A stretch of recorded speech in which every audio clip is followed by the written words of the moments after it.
ফাকুৱা শব্দটো আহিছে ফাকুৰ পৰা। ফাকু অৰ্থাৎ ফা মানে মুচি দিয়া, পেলাই দিয়া, দলিয়াই দিয়া, মোহাৰি দিয়া। কু মানে কুদৃষ্টি, কুবীতি, কুকৰ্ম। আমাৰ অসমত বিশেষকৈ দুদিনীয়াকৈ ফাকুৱা উৎসৱটো উদযাপন কৰা হয়। প্ৰথম দিনাখন গোসাঁই মূৰত ফাকু দিয়া হয়, দ্বিতীয় দিনাখন মানুহে ফাকুৱা খেলে।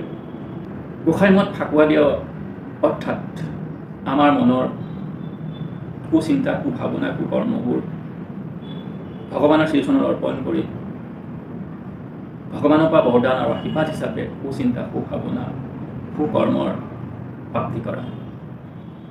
প্ৰথম দিনা যেতিয়া আমি ভগৱানৰ পৰা কুচিন্তা, কুভাৱনা, কুকৰ্ম প্ৰাপ্তি কৰোঁ, পিছৰ দিনা আমি সকলোৱে মিলি অৰ্থাৎ ইজন মানুহে সিজন মানুহক আলিংগন কৰোঁ, শুভেচ্ছা জনাওঁ আৰু ফাকু খেলোঁ। অৰ্থাৎ এই ৰং হৈছে প্ৰতীক চিহ্ন। প্ৰতিটো ৰঙৰে অৰ্থ আছে। ই হ'ল ফাকুৱাৰ আধ্যাত্মিক ৰহস্য। এতিয়া আহোঁ আমাৰ মনৰ মাজত থকা কুচিন্তা, কুভাৱনা, কুকৰ্মৰ ওপৰত আমি কেনেদৰে বিজয় প্ৰাপ্ত কৰিম। এই কুভাৱনা, কুকৰ্ম, কুচিন্তাৰ ওপৰত বিজয় প্ৰাপ্ত কৰিবৰ বাবে এই বিশ্ব ব্ৰহ্মাণ্ডৰ এই গোটেই পৃথিৱীৰ ভিতৰতে একমাত্ৰ এটাই অনুষ্ঠান আছে আৰু এটাই সাধন প্ৰণালী আছে, সেইটো হৈছে ৰাজযোগ মেডিটেশ্যন। এই ৰাজযোগ মেডিটেশ্যনৰ নিয়মীয়া অভ্যাস কৰিলে আপোনালোক সকলোৱে কুচিন্তা, কুভাৱনা, কুকৰ্মৰ পৰা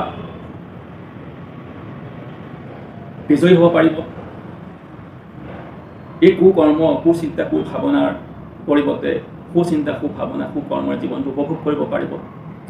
সেয়ে আজি এই পবিত্ৰ শুভক্ষণত আপোনালোকৰ লগতে সমূহ অসমবাসী শ্ৰদ্ধাৰ পূজনীয় ৰাইজলৈ প্ৰজাপিতা ব্ৰহ্মাকুমাৰী ঈশ্বৰীয় বিশ্ববিদ্যালয়ৰ তৰফৰ পৰা ফাকুৱাৰ বহুত বহুত শুভেচ্ছা আৰু অভিনন্দন জনাইছোঁ।